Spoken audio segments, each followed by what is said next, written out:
নমস্কার, আশা করি সবাই ভালো আছেন। আমাদের চ্যানেলটি যারা দেখছেন, পছন্দ করছেন এবং সাবস্ক্রাইব করছেন তাদের অসংখ্য ধন্যবাদ। আপনাদের সাপোর্ট আমাদের অনেক দূরে এগিয়ে নিয়ে যাবে। আজকে আমরা একটা ছবি নিয়ে কথা বলবো। ছবিটা তৈরি হয়েছিল 1954 সালে। বুঝতেই পারছেন সেই সময়কার ছবি। আমরা জানি অনেক সাহিত্যিকই কিন্তু তাদের গল্প এবং সরাসরি ছবির সঙ্গে জড়িত ছিল। তার মধ্যে উল্লেখযোগ্য প্রেমেন্দ্র মিত্র। এই ছবিটিতেও গল্প লিখেছেন প্রেমেন্দ্র মিত্র। শুধু গল্প নয়, স্ক্রিপ্ট, ডায়ালগ এবং লিরিক্স এই সমস্ত কিছু লিখেছিলেন প্রেমেন্দ্র মিত্র। খুব বলতেই খুব অবাক লাগছে, যাকে বইতে পড়েছি, যার লেখা, যার কবিতা তিনি ফিল্মের সঙ্গে জড়িত হয়ে ফিল্মের গল্প বা গানের কথা লিখছেন। খুব অদ্ভুত, আশ্চর্য লাগে। যাই হোক, এই ছবিটির প্রযোজক এবং পরিচালক ছিলেন সুকুমার দাশগুপ্ত। ছবির নাম ওরা থাকে ওধারে। দিন দিন মিলুমার বুদ্ধি শুদ্ধি বাড়ছে। ককাপ চা কোথায় বসে খাওয়াবে কিছুই জানে না। বলুন না শিবদাস বাবু। শিবদাস বাবু আবার কি? আপনার হুকুমের উপর কার কথা? ঠিকই তো। ছবিটি আপনারা সবাই বলবেন যে উত্তম কুমার এবং সুচিত্রা সেনের ছবি, কিন্তু ছবিটা তা নয়। আদতে তখনও কিন্তু উত্তম কুমার ও সুচিত্রা সেন, তারা উত্তম কুমার বা সুচিত্রা সেন হয়ে ওঠেননি। সেই সময়কার ছবি। এই ছবিতে নামজাদা যারা অভিনয় করেছেন তারা হচ্ছেন ধীরাজ ভট্টাচার্য। এই ধীরাজ ভট্টাচার্য কিন্তু বেশ নাম করা, প্রায় 100টি ছবিতে কাজ করেছেন, বেশিরভাগ ভিলেনের কাজ করেছেন। মানে সে সময়ের নাম করা নামজাদা theatre actor, film actor and also writer. চুপ করো না, পাল চুপ করো। কলটা ফেরত দিয়ে দাও, সব দিয়ে দাও। এসব কথা কইবার কি দরকার? কইবার কি দরকার? আপনি কোন কি জামাই বাবু? কলের খোটা দিয়া কথা কয়, তার জবাব দেব না। ধীরাজ ভট্টাচার্য তিনি ছিলেন, তার সঙ্গে ছিলেন ছবি বিশ্বাস, এবং তাদের দুজনকে ব্যালেন্স করছিলেন মলিনা দেবী। এর উপরেই দাঁড়িয়ে আছে ছবিটি, এই ছবি বিশ্বাস এবং ধীরাজ ভট্টাচার্য। আপনারা বিশ্বাস করবেন না, বাদ বাকি সব কিন্তু মশলা, বাদ বাকি সমস্তটাই কিন্তু একটু সাপোর্ট, বাট এদের দুজনের ব্যাপারটাই সমস্ত কিছু। শুধু দেখছি, করবেন কি? কি করবেন? করেন না, কি করবেন? করবেন কি? কি করবো দেখতে চান? কি হচ্ছে কি? হ্যাঁ, কি হচ্ছে তোমাদের? কল ফিরত দিচ্ছে বেশ লেখা চুকিরা। হ্যাঁ, তাই দাও। দিয়ে কোনো সম্পর্কের দরকার নেই আমাদের। না নেই, আমাদেরও নেই। এই কত, এই সে। ধীরাজ ভট্টাচার্য এবং ছবি বিশ্বাস, মলিনা দেবী ছাড়া যারা যারা অভিনয় করেছেন তারা হচ্ছেন ভানু বন্দ্যোপাধ্যায়, উত্তম কুমার, সুচিত্রা সেন প্রমুখ। এই ছবিটা একটি ভাড়া বাড়িকে কেন্দ্র করে গল্প, এবং এই ভাড়া বাড়িতে দুটি পরিবার থাকেন। একদিকে থাকেন ধীরাজ ভট্টাচার্যের পরিবার, যে পরিবারে রয়েছেন ধীরাজবাবু, তার স্ত্রী সুচিত্রা সেন এবং ছেলেটি ছোট, এবং শ্যালক ভানু বন্দ্যোপাধ্যায়। নানুদা, আমাকে তোমাদের বাড়ি যেতে দেবে না? আমাকেও না রে। দাঁড়া, একটা টেলিফোন করছি। আরে শিগগির, নইলে এক্ষুনি কেউ এসে পড়বে। কেউ এখন নেই, আমি ছুড়ে দিই, তুই ধর।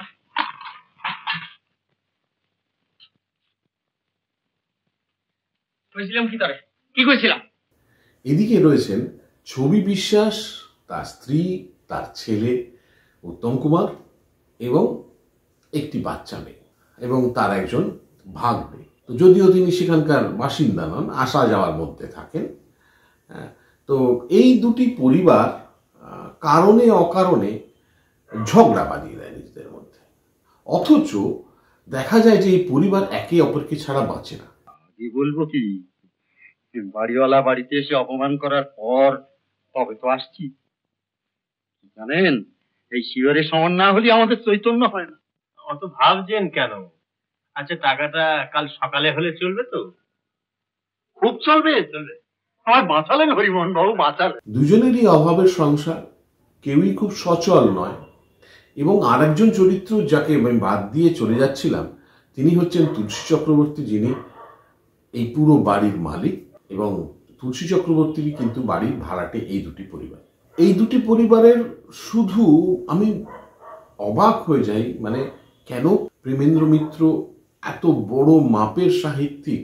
আপনাকে যে কোনো আজকের যে কোনো থ্রিলার বা কোনো খুন বা রহস্যজনক ছবি দেখতে দিলে আপনি যতটা আনন্দ পাবেন, আপনি ওরা থাকে ওধারে ছবি দেখতে বসলেও কিন্তু ততটাই আনন্দ পাবেন। ও এই কথা, হ্যাঁ, এই কথা। আচ্ছা আচ্ছা। এই মধু দাঁড়া দাঁড়া, মানে মানে মানে আমি বুঝিয়ে দিচ্ছি। দেখ ওই যে সেলের কলটা এখন আছে, ওটা নিয়ে এখনই ওটারে দিয়া, এক্ষুনি দিয়া। ওনাপাল বসো।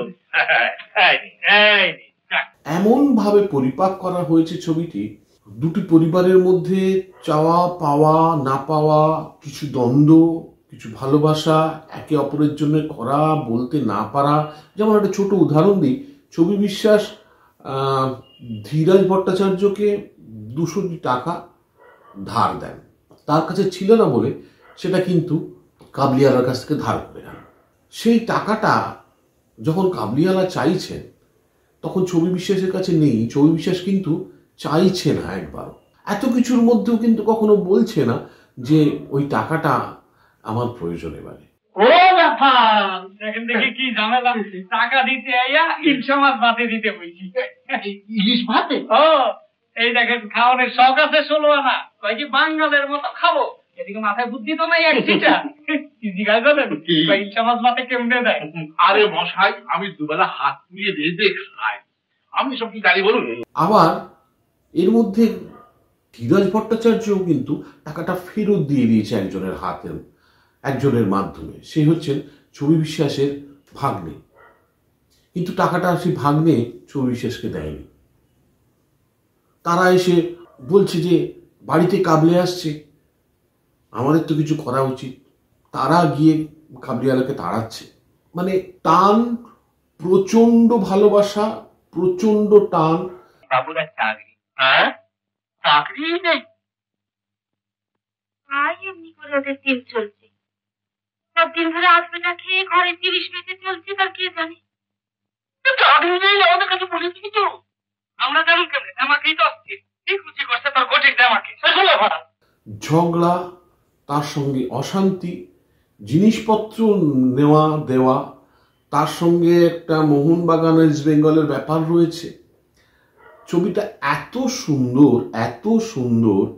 উত্তম সুচিত্রার কথা কি বলবো, এটা অবশ্যই একটা ফ্রেশনেস এনেছে। এছাড়া বাচ্চা ছেলে মেয়েটির মধ্যে বন্ধুত্ব। আগে খেলাটা আরম্ভ দিদি। আমাদের তো দিদি, তোদের আর কেন দিদি? আমাদের দিদি তো ইস্ট বেঙ্গল। দিদি মোহনবাগান। বলো না দিদি তুমি মোহনবাগান। দাঁড়া দাঁড়া দাঁড়া, ভেবে দেখি। ঠিক আছে, আমি যে জিতবে তার। গানগুলো কিন্তু ভীষণ সিচুয়েশনাল। মানে প্রেমেন্দ্র মিত্র গান লিখেছে সিচুয়েশনকে কেন্দ্র করে, প্রতিটা পরিবেশকে ধরে তার উপরে গান লেখা, সেই পরিবেশের কথাগুলো গানের মাধ্যমে বলা। অদ্ভুত, অসাধারণ ছবি। শুধু উত্তম সুচিত্রার ছবি নয়, ছবিটা ধীরাজ ভট্টাচার্য, মলিনা দেবী এবং ছবি বিশ্বাসের ছবি। কিন্তু বাদ বাকি সবই মশলা। এইটি বিক্রি করে তুমি পাওনাটারে দেনা মিটিয়ে এসো। তোমার গয়না বিক্রি করে দেনা মেটাবো? কেন মেটাবে না? তোমার বাবার সম্মানের দিক, এই গয়নার দাম আমার কাছে বেশি। বাড়িতে কি কই ফেলে দেবে? এবার দরকার হবে না, আর বলে মিথ্যে বলবো না। এরকম দুজন বুড়ো মানুষ, বয়স্ক মানুষ, যাদের ঝগড়া নিয়ে একটা ছবি করা যায় এবং এত ভালো করে করা যায়, এত মনোগ্রাহী করে তোলা যায়, এত অ্যাট্রাকটিভ করে তোলা যায়, এটা আমরা 54-তে দেখিয়েছি। খুবই দুঃখজনক যে আজকে আমরা আমাদের অস্তিত্বটাই ভুলে গেছি। আজকে আমাদের নকল করতে হয়, অন্য জায়গা থেকে কপি করতে হয়। আরে গণক ঠাকুরের কাছেও গেছিলাম, আবার গণক ঠাকুরের কাছেও গেছিলেন। বাহ, যেতে হবে না? আর তোমাদের জন্য তো যাওয়া, ভাবনার কিছু নাই। মিলুরেই বৈশাখ মাসেই বিয়া। গণক ঠাকুর কি পাত্র ঠিক করে দিলেন নাকি? পাত্র তো ঘরের পাশেই বসে আছে, শুধু 2 হাতে আট করতেই যা বাকি, আর বাধা যা আছে বৈশাখ মাসেই কেটে যাবে। যাই হোক, এ ধরনের ছবি আমি জানি না মানে কি কোন কোন ভাষায় হয়েছে ওই সময় দাঁড়িয়ে, অসাধারণ অভিনয়। ধীরাজবাবুর কোথাও না কোথাও অভিনয়টা একটু নাটকীয়তা আছে, কিন্তু মজাটা হচ্ছে যে এই নাটকীয় ব্যাপারটা উনি এমনভাবে ধরে রেখেছেন যে কখনো এটা নাটক বলে মনে হয়নি, মনে হয়েছে উনি চরিত্র হিসেবেই ওই রকম নাটকীয়। তুমি আজ আবার ইলিশ মাছ কিনে এনেছো, তাও দুটো? হ্যাঁ, দুটো দুটো নইলে এ বাড়ি ও বাড়ি হয়। দেখো, এমন ইলিশ পেয়েছে না কিনে থাকা যায়। এই যে শিবদাস বাবু, ও ইলিশ মাছ কিনছেন দেখছি, ওপর থেকে রোজই রন্ধ পাই, আর সতেজকে দেখলুম। এমন একটা চরিত্র তৈরি করেছেন, কিছু কিছু চরিত্র হয় যারা একটু নাটকীয় কথাবার্তা বলে, একটু বেশি প্রকাশ করে, তার তার প্রকাশের ভঙ্গিটা একটু বেশি, সেই রকমই একজন লোক বলে মনে হয়েছে। এই মাপের একজন অভিনেতা, তার মধ্যে সুন্দর সবুজ রূপ নিয়ে এসছে উত্তম সুচিত্রা এবং বাচ্চা ছেলে মেয়েটি। এর মধ্যে ভানু বন্দ্যোপাধ্যায় বেশ সবসময়ের জন্য একটা সুন্দর মশলার কাজ করে গেছে পুরো ছবিটাতে। কথা তো দিয়ে দিয়েছো, কাল টাকা কোত্থেকে দেবে তা ভেবেছো? কথা যখন দিছি একটা ব্যবস্থা হইবই। দেখি কাল একটা রেডিওর ভালো অর্ডার আছে, যদি বিক্রি হয়ে যায় ভালো কমিশন পাবো। বিমোর নাকে মুখে টাকা। আপনি কিছু ভাইবেন না জামাই বাবু? ভাবছি কি আর সাথে, তোমার এই রেডিওর কমিশনের ব্যাপার জানতে আমার বাকি নেই, তার উপর আমি ভরসা করতে পারি যে ব্যাপার। তার সঙ্গে তুলসী চক্রবর্তীও কিছুটা কাজ করেছে, এবং মলিনা দেবী। মলিনা দেবী আমি আগেও ওনাকে নিয়ে এপিসোড করেছি এবং মলিনা দেবীকে নিয়ে কাজ করেছি আমরা। আমার মনে আছে নতুন তীর্থ ছবির রিভিউ করেছিলাম মলিনা দেবী ছবিতে কোনো হিরো লাগে না, কোনো হিরোইন লাগে না, উনি একাই সব, উনি একাই শুরুর কথা, উনি একাই শেষ কথা। আমি দাঁড়িয়ে থাকবো না, নিয়ে যাবে আমাকে। দাঁড়াও, তোমার সঙ্গে যাওয়া হবে না। একটু করে তবে যাবো। বলে কিনা বাংলাদেশ দস্তুর জানতে পারিলে কি খাতি করেছে বাংলা ভাবনা শুনি। আর ঘটিদেরই বা কি দস্তুর আপনি জেনেছেন শুনি? সব জেনেছি, সব কিছু জেনে। বাঙাল সব জানতেন আপনি? বাঙালি কি জানেন? আপনি খাবেন? বাংলাদেশ সব জানি। আর তার উপরে রয়েছে ধীরাজ ভট্টাচার্য এবং ছবি বিশ্বাসের মতো লোক। ছবিটা অসাধারণ ছবি, আনপ্যারালেল ছবি, আজকের দিনে দাঁড়িয়েও অসাধারণ, অনন্য ছবি। ছবিটা অবশ্যই দেখুন, ইউটিউবে পেয়ে যাবেন ছবিটি, এবং অবশ্যই জানাবেন কেমন লাগলো আপনাদের। এদেশের মেয়েদের যেরকম হালচাল দেখছি শেষ পর্যন্ত তাই করতেই হবে। আচ্ছা কেন তো বাজে বকছো বলো তো? তোমার মাথায় কি আছে বলতে পারো? কি গোবর। হ্যাঁ, সেরকমই মনে হচ্ছে। বাবা বাবা, তোমার মতো মেয়েকে পড়াবার মতো ক্ষমতা আমার নেই। কি করতে আগে রাজি হয়েছিলাম। সত্যি। দেখা হবে আগামী পর্বে। ভালো থাকবেন। নমস্কার।